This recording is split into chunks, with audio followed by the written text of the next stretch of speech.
So welcome everyone, this is Milan Mukherjee and today we are starting a video lecture on class 8 physics.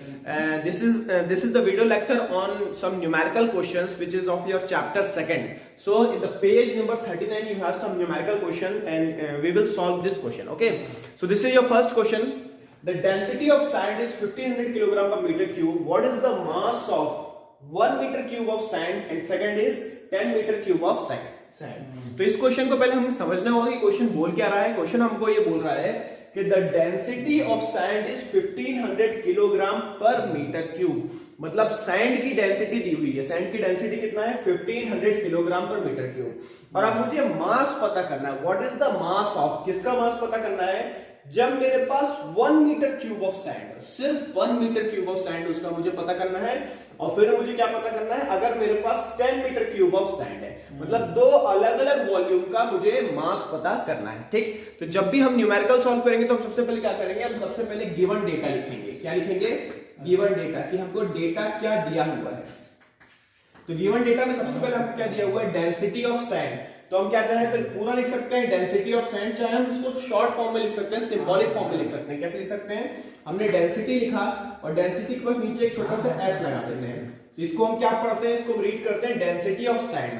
तो density of sand कितना दिया हुआ है? Density of sand दिया है हमारे पास 1500 kilogram per metre cube. Okay, now first of all there are two volumes. हमारे पास दो वॉल्यूम दिए हुए हैं और उस दो वॉल्यूम लिखना है. तो पहले क्या है हमारे पास? हम पहला वॉल्यूम 1 लिख लेते हैं. पहला वॉल्यूम क्या दिया हुआ है? वॉल्यूम दिया हुआ है मेरे पास 1 मीटर क्यूब, जिसको मैं लिख सकता हूं 1 मीटर क्यूब. ठीक, अब मुझे क्या फाइंड आउट करना है? मुझे फाइंड आउट करना है मास. तो मास फाइंड आउट करने के लिए मेरे पास एक फॉर्मूला है. क्या फॉर्मूला है? डेंसिटी का. डेंसिटी का फॉर्मूला क्या होता है? डेंसिटी का फॉर्मूला होता है मास अपॉन वॉल्यूम. अब मुझे क्या पता करना है? मुझे मास पता करना है. तो यहां से मास का फॉर्मूला क्या बन जाएगा? मास का फॉर्मूला बन जाएगा, देखो मास यहां रहेगा, वॉल्यूम को मैं इधर भेज दूंगा. तो ये वॉल्यूम वाला पार्ट मेरा डिवाइड में है. जब इधर जाएगा तो इसके फॉर्म में आ जाएगा, मल्टीप्लाई के फॉर्म में हो जाएगा. तो क्या बन जाएगा मेरे पास? Density into volume. और जब इसको हम आगे सॉल्व करेंगे तो डेंसिटी को क्या पुट ऑन करेंगे? डेंसिटी को पुट करेंगे 1500 और वॉल्यूम क्या रहेगा? वॉल्यूम मेरे पास सिंपली क्या हो जाएगा? 1. तो ये मेरा आंसर क्या आ जाएगा? आंसर आ जाएगा मेरे पास 1500. अब मैं यहाँ पे यूनिट, सबसे मुझे ध्यान देना होगा कि यूनिट क्या यूज करूंगा. तो जो मास की एसआई यूनिट होती है, वो मास की एसआई यूनिट क्या होती है? मास की एसआई यूनिट होती है केजी. तो फर्स्ट का आंसर मेरा क्या आ गया? फर्स्ट का आंसर आ गया 1500 केजी. ये पहला क्वेश्चन बहुत ही कॉमन सेंस वाला क्वेश्चन था, क्योंकि अगर आप डेंसिटी को रीड करोगे तो क्या बताएगा? 1500 केजी पर मीटर क्यूब. तो ये इटसेल्फ ये समझा रहा है कि 1 मीटर क्यूब में इसका मास कितना होगा? 15 केजी होगा. 1 मीटर क्यूब में इसका मास कितना होगा? 15 केजी होगा. ठीक, अब हम आगे बढ़ते हैं. आगे क्या बोलता है? 10 मीटर क्यूब ऑफ सैंड. अगर हमारे पास 10 मीटर क्यूब ऑफ सैंड है तो अब इस कंडीशन में क्या हो जाएगा कि वॉल्यूम क्या बन जाएगा मेरे पास? सेकंड कंडीशन में वॉल्यूम क्या बन रहा है मेरे पास? 10 मीटर क्यूब. ठीक, मुझे मास फाइंड आउट करना है तो सिंपल मैं फॉर्मूला यूज कर सकता हूं. Mass is equals to density into volume. और डेंसिटी कितना है मेरे पास? 1500 और वॉल्यूम कितना है मेरे पास? 10. दैट इज कितना हो जाएगा? ये हो जाएगा मेरे पास 15,000 केजी. तो यहाँ पे मेरा ये दोनों आंसर तैयार हो जाता है. फर्स्ट का आंसर आता है मेरे पास 1500 केजी और सेकंड का आंसर आता है मेरे पास 15,000 केजी.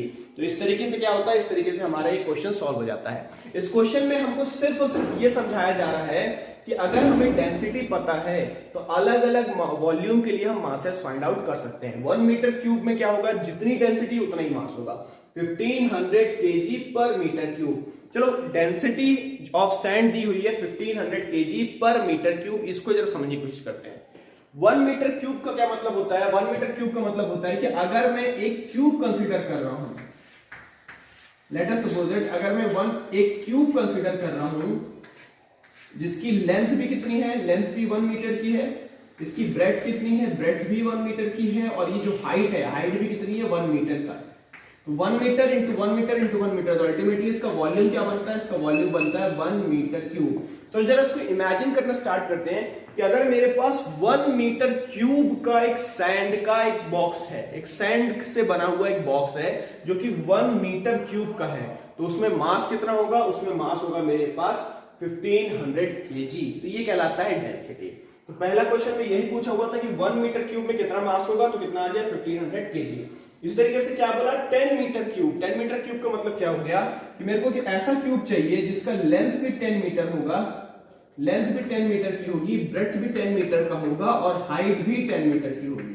एक बड़ा सा क्यूब होगा, उसमें कितना मास होगा, तो उसमें मास कितना होगा आपका 15,000 kg। सीधी सी बात है, आपको वॉल्यूम से 10 टाइम बढ़ जा रहा है, जब वॉल्यूम आपका 10 टाइम बढ़ जा रहा है तो इसका मास भी कितना हो जाएगा 10 टाइम इंक्रीज हो जाएगा और ये 1500 kg से क्या बन जाएगा 15,000 kg बन जाएगा। तो इस तरीके से हम न्यूमेरिकल को लगाते हैं। चलिए आगे बढ़ते हैं सेकंड क्वेश्चन की तरफ। सेकंड क्वेश्चन किस तरीके से सॉल्व होगा।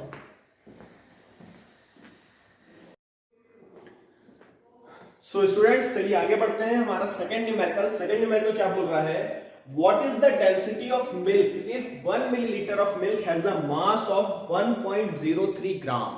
तो हमको यहाँ पे क्या पता करना है, हमको यहाँ पे डेंसिटी पता करना है और हमको वॉल्यूम क्या दिया है, वॉल्यूम दिया है 1 मिलीलीटर का और मास कितना दिया हुआ है, मास दिया हुआ है 1.03 ग्राम का। ठीक, तो देखिए इस क्वेश्चन को कैसे करेंगे, बहुत ही इजी क्वेश्चन है।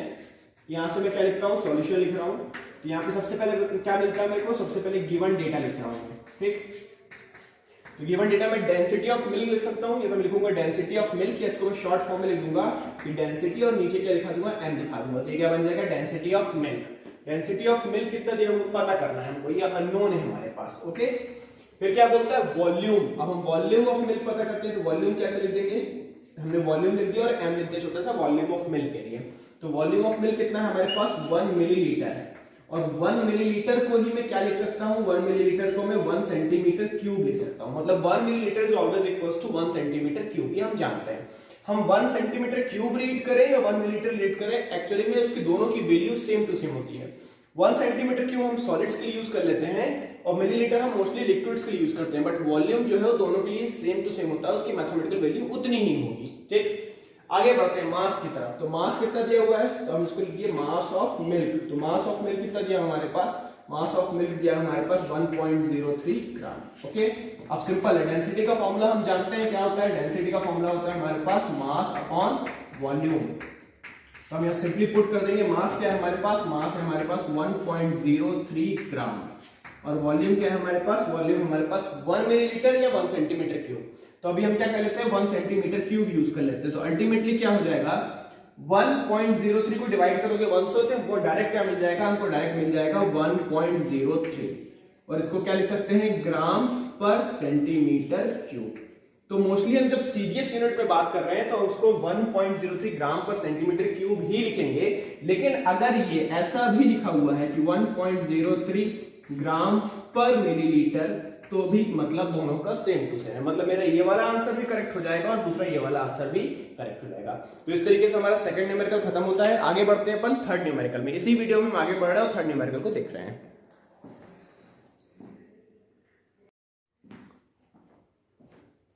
सो स्टूडेंट्स अब बढ़ते हैं अपन अपने थर्ड न्यूमेरिकल पे। थर्ड न्यूमेरिकल क्या है हमारे पास, थर्ड न्यूमेरिकल बोल रहा है कि which will occupy more space, 720 gram of mahogany would. मतलब मेरे पास एक वुड है, एक टाइप ऑफ वुड है, इसको महोगनी वुड बोल रहे हैं। उसका क्या दिया हुआ है, मेरे को मास दिया हुआ है। मास में कैसे पता कर रहा हूं कि मास दिया, क्योंकि ये 720 ग्राम है और ग्राम किसकी एसआई यूनिट है, ग्राम मास की एसआई यूनिट है। तो हमको क्या दिया हुआ है, हमको मास ऑफ वुड दिया हुआ है 720 ग्राम और हमें पता करना है कि वो कितना स्पेस ऑक्यूपाई करेगा। ठीक, और दूसरा क्या बोल रहा है, दूसरा क्या इसकी डेंसिटी भी दी हुई है, डेंसिटी दी हुई है 0.720 ग्राम पर सेंटीमीटर क्यूब। और एक दूसरा सब्सटेंस दिया है मार्बल, जिस मार्बल का मास क्या दिया हुआ है, मार्बल का मास दिया है 2710 ग्राम और इसकी डेंसिटी दी हुई है 2.71 ग्राम पर सेंटीमीटर क्यूब। और हमें पता करना है कि ये दोनों मटेरियल में से कौन सा मटेरियल ज्यादा स्पेस को ऑक्यूपाई करेगा। ये हमारा क्वेश्चन है। क्वेश्चन एक बार फिर से रिपीट कर रहे हैं हम। क्वेश्चन क्या बोल रहा है कि which will occupy more space, 720 gram of mahogany would of density 0.720 ग्राम पर सेंटीमीटर क्यूब और 2710 gram of marble of density 2.71 ग्राम पर सेंटीमीटर क्यूब। तो हमको ये पता करना है कि दोनों में से कौन ज्यादा स्पेस को ऑक्यूपाई करेगा। जिसमें मेरे को वुड का मास दिया हुआ है और वुड की डेंसिटी भी दी हुई है। इसी तरीके से मुझे मार्बल का भी मास दिया हुआ है और मार्बल की भी डेंसिटी पता ही है। ठीक, तो अगर हमें डेंसिटी पता है और मास पता है तो हम वॉल्यूम को इजीली फाइंड आउट कर सकते हैं। तो हम दोनों ही केस में वॉल्यूम को फाइंड आउट कर लेते हैं और कंपेयर कर लेते हैं किसका वॉल्यूम ज्यादा होगा। जिसका वॉल्यूम ज्यादा होगा उतना वो ही ज्यादा स्पेस को ऑक्यूपाई करेगा। तो मेरा सजेशन है कि इस वीडियो को मत देखो, पहले आपने इस क्वेश्चन को खुद से सॉल्व करो। अगर ये क्वेश्चन नहीं बनता है तो अब इस वीडियो पे कंटिन्यू करो तो देखते हैं। ठीक है, तो हम यहाँ पे सॉल्व कर रहे हैं, आप लोग अपने से सॉल्व कीजिए। तो देखिए सबसे पहले मैं क्या करता हूँ, सॉल्यूशन में क्या लिख देता हूँ। सॉल्यूशन में मैं एक चीज जानता हूँ, एक गिवन डेटा लिख देता हूँ। चलो मैं गिवन डेटा क्या लिखा, मास ऑफ वुड। तो मैं क्या करता हूँ, मास ऑफ वुड के लिए क्या छोटा सा डब्ल्यू साइन लगा देता हूँ। ठीक, क्या बन जाएगा, मास ऑफ वुड। और मास ऑफ वुड कितना बन जाएगा मेरे पास, मास ऑफ वुड बन जाएगा 720 ग्राम। ठीक, इसी तरीके से डेंसिटी ऑफ वुड क्या बन जाएगी, डेंसिटी ऑफ वुड बन जाएगी मेरे पास 0.720 ग्राम पर सेंटीमीटर क्यूब। ये बन गया मेरा। इसी तरीके से क्या करता हूं, मास ऑफ मार्बल भी लिख लेते हैं अपन। तो मास ऑफ मार्बल कितना है, मास ऑफ मार्बल है मेरे पास 2710 ग्राम। और इसी तरीके से डेंसिटी ऑफ मार्बल क्या बन जाएगी, डेंसिटी ऑफ मार्बल बन जाएगी मेरे पास 2.71 ग्राम पर सेंटीमीटर क्यूब। ओके, तो अब हम क्या करते हैं, वॉल्यूम फाइंड आउट करते हैं। कैसे वॉल्यूम फाइंड आउट करें, तो हमारे पास एक फॉर्मूला है कि density is equals to mass upon volume. तो यहां से वॉल्यूम क्या बन जाएगा, वॉल्यूम को जब इधर शिफ्ट करूंगा तो नीचे डिवाइड वाले पार्ट में, ऊपर क्या आ जाएगा मल्टीप्लाई वाले फॉर्म में। और मैं क्या करूंगा, इस डेंसिटी को इधर भेज दूंगा। तो ये क्या मल्टीप्लाई के फॉर्म में, तो इधर क्या आ जाएगा डिवाइड के फॉर्म में। तो ये वॉल्यूम का फॉर्मूला क्या बन गया, मास अपॉन डेंसिटी।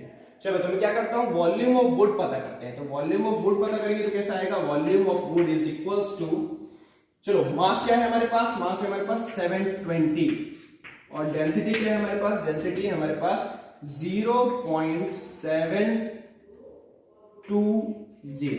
ओके, चलो इस टाइप के अगर मेरे पास डेसिमल में फिगर होते हैं ना, इसको किस तरीके से सॉल्व करता हूं उसको देखते हैं। यहाँ क्या दिख रहा है, ऊपर भी मेरे को 720 जैसा फिगर दिख रहा है और नीचे भी मेरे को 720 जैसा फिगर दिख रहा है, लेकिन ये क्या पॉइंट के फॉर्म में है। तो अगर इस पॉइंट को मैं 1 टाइम्स 2 टाइम्स और 3 टाइम्स शिफ्ट कर दूं तो क्या होगा, ये 720 बन जाएगा। तो इसी इक्वेशन को मैं किस तरीके से लिख सकता हूं, ऐसा लिख सकता हूं कि 720, अब देखो मुझे पॉइंट को एक बार, दो बार, तीन बार शिफ्ट करना है। मतलब मुझे इसको क्या बनाना है, मुझे इसको 720 बनाना है। तो अगर मैं इसको पॉइंट को 3 बार शिफ्ट किया हूं, इसका मतलब क्या है, मैंने नीचे की तरफ डिनोमिनेटर में 1000 का मल्टीप्लाई किया है। तो अगर मैं डिनोमिनेटर में 1000 का मल्टीप्लाई कर रहा हूं तो मुझे क्या करना पड़ेगा, न्यूमरेटर में भी 1000 का मल्टीप्लाई करना पड़ेगा। तो यहाँ पे क्या हुआ, पॉइंट मैंने 1 टाइम्स 2 टाइम्स 3 टाइम्स शिफ्ट किया। तो मैं क्या करूंगा, जब मैं इसको 1 टाइम शिफ्ट करूंगा तो एक 0 आएगा, जब मैं 2 टाइम शिफ्ट करूंगा तो दूसरा 0 आएगा, जब मैं 3 टाइम शिफ्ट करूंगा तो कितना आएगा, 3 0 आएगा। मैंने क्या किया, यहाँ पे 1000 का मल्टीप्लाई कर दिया और इस 0.720 को किस में कन्वर्ट कर दिया, 720 में कन्वर्ट कर दिया। 0.7 है, 1 से भी छोटी चीज है, लेकिन जब मैं इसमें 1000 का मल्टीप्लाई करूंगा तो क्या बन जाएगा, 720। जब मैंने नीचे 1000 को मल्टीप्लाई किया तो मुझे क्या करना पड़ेगा, ऊपर भी 1000 का मल्टीप्लाई करना पड़ेगा। तो अल्टीमेटली क्या बन गया, 720 बन गया, नीचे भी 720 बन गया। तो 720 कैंसिल हो गया और अल्टीमेटली क्या आ गया मेरे पास आ गया 1000 सेंटीमीटर क्यूब। ठीक, तो ये क्या निकल गया, ये हमारे पास वॉल्यूम ऑफ वुड निकल गया। इसी तरीके से हम क्या करेंगे, अब हम अगला इसी में आगे बढ़ेंगे और हम क्या निकालेंगे, वॉल्यूम ऑफ मार्बल। तो वॉल्यूम ऑफ मार्बल कैसा होगा, volume of marble is equals to mass of marble upon density of marble. चलिए तो चलते हैं मास ऑफ मार्बल पे। तो मास ऑफ मार्बल क्या दिया है, मास ऑफ मार्बल दिया है हमारे पास 2710 ग्राम। ओके, और डेंसिटी क्या दिया हुआ है, डेंसिटी हमको दिया गया है 2.71। ये क्या हो जाएगा मेरे पास 2.71। चलिए अब मुझे इसको फिर मैं डिनोमिनेटर को न्यूमरेटर जैसा बना सकता हूं। कैसा, मुझे क्या करना पड़ेगा, पॉइंट को इधर और इधर 2 टाइम शिफ्ट कर देंगे। मैं 2 टाइम शिफ्ट करूंगा तो क्या बन जाएगा 271, लेकिन मेरे को यहाँ पे 2710 चाहिए। मतलब मुझे क्या करना पड़ेगा, मुझे डेसिमल को 1 प्लेस, सेकंड प्लेस और थर्ड प्लेस तक शिफ्ट करना पड़ेगा। और जब मैं इसको थर्ड प्लेस तक शिफ्ट करूंगा तो मैं क्या करूंगा, देखिए 2.71 को मैंने क्या बना दिया 2710, और जिसको मैं 3 टाइम्स शिफ्ट किया हूं डेसिमल को, तो ये क्या आ जाएगा मेरे पास 1000। तो अल्टीमेटली ये कैंसिल हो जाएगा और मेरा वॉल्यूम क्या आ गया, वॉल्यूम आ गया मेरे पास 1000 सेंटीमीटर क्यूब। ठीक, तो मैं यहाँ पे देख पा रहा हूं इजीली कि volume of wood is equals to 1000 centimetre cube और volume of marble is equals to 1000 centimetre cube, इसका मतलब क्या हुआ कि both will occupy the same space. तो हमारा आंसर क्या आ जाएगा, हमारा आंसर आ जाएगा कि both will occupy the same space।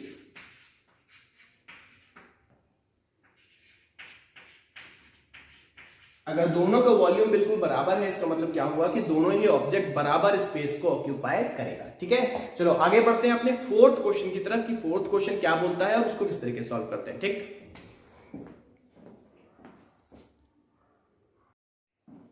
so students, come to the fourth question, and the fourth question is the volume of 60 gram of substances is 20 centimeter cube. If the density of water is 1 gram per centimeter cube, will the substances sink or float in water? मतलब क्या है, हमको एक substance दिया गया है, उस substances क्या मास पता है और मास के साथ साथ क्या पता है, उसका वॉल्यूम पता है। और दूसरा क्या बोलता है कि अगर जो डेंसिटी ऑफ वाटर है वो 1 ग्राम पर सेंटीमीटर क्यूब है, तो अब बताओ कि विल द सब्सटेंसेस सिंक और फ्लोट इन वाटर, मतलब वो सब्सटेंसेस वाटर में सिंक करेगा या फ्लोट करेगा, तैरेगा या डूब जाएगा, ये है सवाल।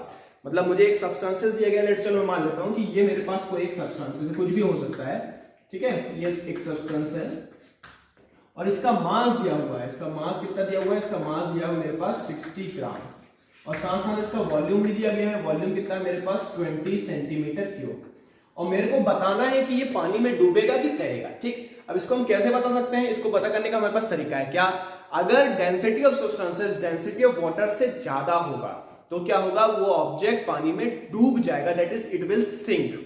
और अगर density of substances density of water से कम होगा तो क्या करेगा, वो फ्लोट करेगा। तो ये हम लास्ट वीडियो में समझ चुके हैं। तो इसको हम क्या करते हैं, हम डेंसिटी ऑफ सब्सटेंस निकाल लेते हैं और उसको क्या करते हैं, डेंसिटी ऑफ वाटर से कंपेयर कर लेते हैं। कंपेयर करने के बाद हमें पता चल जाएगा कि वो सिंक करेगा कि फ्लोट करेगा, सीधी सी बात है।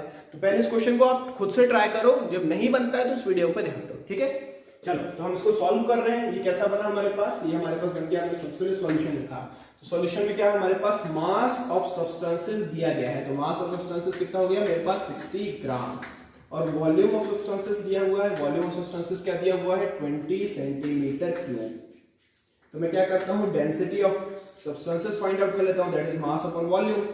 सो mass of substances divided by volume of substances, so it will become 60 gram divided by 20। तो 0 से 0 मेरा कैंसिल हो जाएगा, 2 1 times 2 3, 2 3 is 6, so it will be 3 gram per centimeter cube। Okay, so density of substances निकल चुका है मेरे पास, और मेरे पास क्या पता है, मेरे को डेंसिटी ऑफ वाटर भी पता है। डेंसिटी ऑफ वाटर क्या है मेरे पास, 1 ग्राम पर सेंटीमीटर क्यूब दिया हुआ है। ठीक, तो यहां पे मैं इजीली बोल सकता हूं कि density of substances is greater than density of water, मतलब जो मेरा सब्सटेंसेस दिया हुआ है उसकी डेंसिटी वाटर की डेंसिटी से ज्यादा है। तो ज्यादा है तो क्या होता है, वो ऑब्जेक्ट पानी में डूब जाएगा। तो मैं क्या बोल सकता हूं, the substance will sink in water. मेरा जो सब्सटेंस है वो पानी में क्या हो जाएगा, वो पानी में डूब जाएगा। तो इस तरीके के क्वेश्चन अगर सिंकिंग और फ्लोटिंग के आते हैं कि ऑब्जेक्ट सिंक करेगा या फ्लोट करेगा, तो हम कैसे पता करेंगे, हमको सिर्फ उस ऑब्जेक्ट की डेंसिटी पता करनी होगी, और जैसे ही हम डेंसिटी पता कर लेंगे हम उसको वाटर की डेंसिटी से कंपेयर कर देंगे। ज्यादा होगा तो वो सिंक कर जाएगा, कम होगा तो वो फ्लोट करेगा। ठीक, चलिए अब आगे बढ़ते हैं अपन अगले 5th क्वेश्चन की तरफ। सो मेरे प्यारे स्टूडेंट्स, चलो अपन चलते हैं 5th क्वेश्चन की तरफ। तो 5th क्वेश्चन क्या बोल रहा है, find the volume of 900 gram of cooking oil whose density is 0.9 gram per centimeter cube. Give the answer in liters. So what we have to find, we have to find the volume, and what is given, mass is given. What is the mass, 900 gram, and what is the density, 0.9 gram per centimeter cube. Okay, तो बहुत ही easy question है, खुद से try करो, नहीं बनता है तो फिर बोर्ड पे आ जाओ। सबसे पहले अपन क्या करते हैं, सॉल्यूशन देखते हैं। गिवन डेटा क्या बोल रहा है हमारे पास, गिवन डेटा बोल रहा है, सो mass of oil, that is 900 gram. Now the density of oil, that is 0.9 gram per centimeter cube. We have to find the volume, so density is equals to mass upon volume. ये क्या हो जाएगा, volume is equals to mass upon density. और इसी तरीके से क्या बन गया, मास हो गया हमारे पास 900 और डेंसिटी क्या हो गया, डेंसिटी हो गया 0.9। अब मुझे क्या करना पड़ेगा, इस 9 को मैं कन्वर्ट कर सकता हूँ इसको, चलो मैं दूसरे तरीके से सॉल्व करते हैं। इसको कैसे किया हमने, 900 लिख दिया डिवाइडेड बाय, अब इस 0.9 को मैं सिंपली 9 कर देता हूँ, मतलब मैंने 1 टाइम प्लेस किया। जब इसको 1 टाइम करूंगा तो क्या करना पड़ेगा मेरे को इसमें 10 का मल्टीप्लाई करना पड़ेगा। मैंने क्या किया, इसको खाली डेसिमल को 1 प्लेस शिफ्ट किया है। जब 1 प्लेस शिफ्ट किया तो 10 का मल्टीप्लाई करना पड़ेगा। अगर 2 प्लेस शिफ्ट करता तो 100 का मल्टीप्लाई करता, अगर 3 प्लेस शिफ्ट करता तो किसका आता, 1000 का मल्टीप्लाई होता। तो मेरे क्या बन गया, 900 डिवाइडेड बाय 9 इंटू 10। तो इसको डिवाइड करके 9 1 और ये क्या हो जाएगा 9 1, तो ये क्या बचा मेरे पास 100। तो 100 इंटू 10 दैट इज क्या बन जाएगा मेरे पास 1000 centimetre cube. So what we are finding the volume. So the volume of oil will be 1000 and the SI unit for volume is centimeter cube. So the here answer is 1000 centimeter cube. ठीक, चलो आगे बढ़ते हैं अपन 6th question की तरफ। अगर question easy है तो खुद से सॉल्व करो, नहीं बनेगा तब बोर्ड में देखना है। ठीक है, चलो आगे बढ़ते हैं अपन। So students, here is the 6th question and the 6th question is what is the mass of air in a room measuring 10 meter into 5.2 meter into 2.5 meter if the density of air is 1.3 kg per meter cube। तो ये question हमको क्या बता रहा है, ये question हमको समझा रहा है कि हमारे पास एक रूम है। अब रूम कैसा होगा, रूम में लेट अस सपोज मैं रूम बनाता हूं, ठीक है।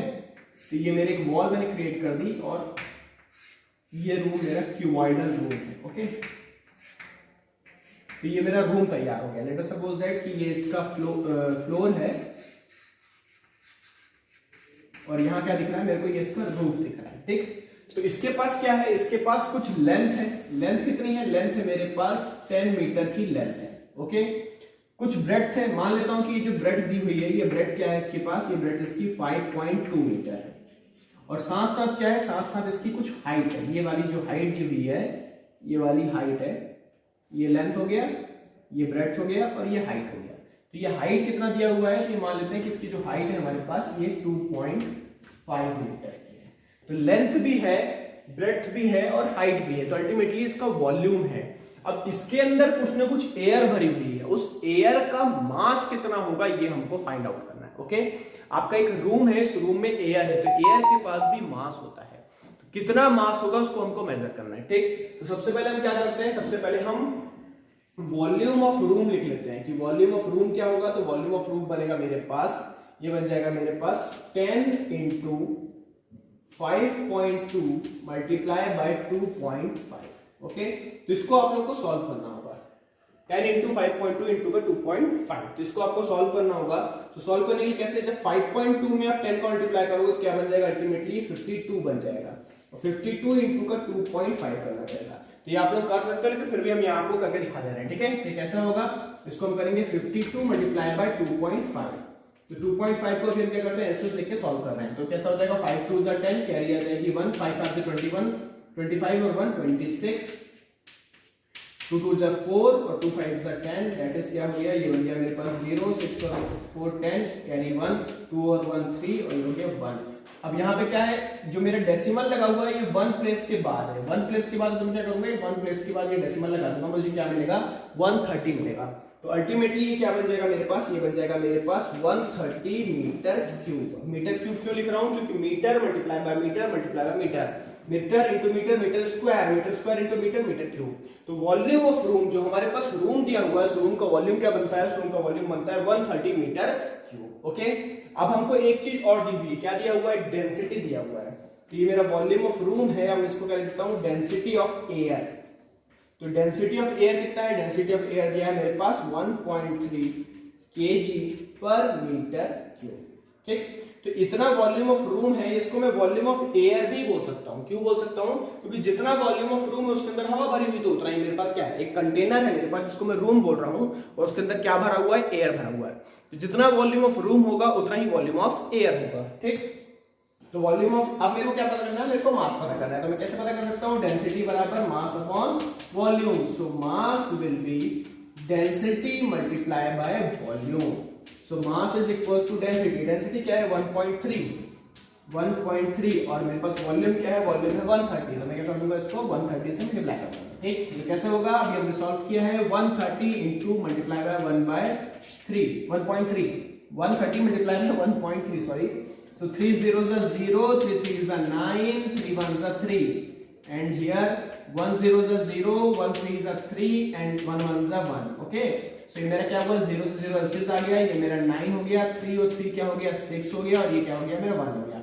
अब मुझे पॉइंट कहाँ लगाना है, मुझे पॉइंट के बाद मेरे को 1 डिजिट दिख रही है, तो मुझे क्या करना पड़ेगा, 1 डिजिट के बाद पॉइंट लगाना पड़ेगा, दैट इज 169। यहाँ पे मेरा मास क्या आ जाएगा, मास आ जाएगा मेरे पास 169 और इसकी एसआई यूनिट क्या हो जाएगी, एसआई यूनिट हो जाएगी केजी। तो मेरा मास ऑफ एयर क्या आ गया, मास ऑफ एयर आ गया 169 केजी। ठीक है, तो ये अपन ने क्या किया, यहाँ पे अपन ने 6 न्यूमेरिकल्स को सॉल्व किए हैं इस वीडियो लेक्चर में। बाकी के न्यूमेरिकल्स आप लोगों के होमवर्क जैसे खुद से ट्राई करो, अगर खुद से ट्राई कर लोगे तो आपका कंसेप्ट क्लियर होता चला जाएगा और फिजिक्स इजी होती चली जाएगी। तो आई होप कि न्यूमेरिकल सॉल्व करने में मजा आया होगा। मिलते हैं अपन अगले वीडियो के साथ में, एक नया चैप्टर स्टार्ट करेंगे, नए चैप्टर में हम नए टॉपिक के बारे में जानेंगे। So thank you for watching me.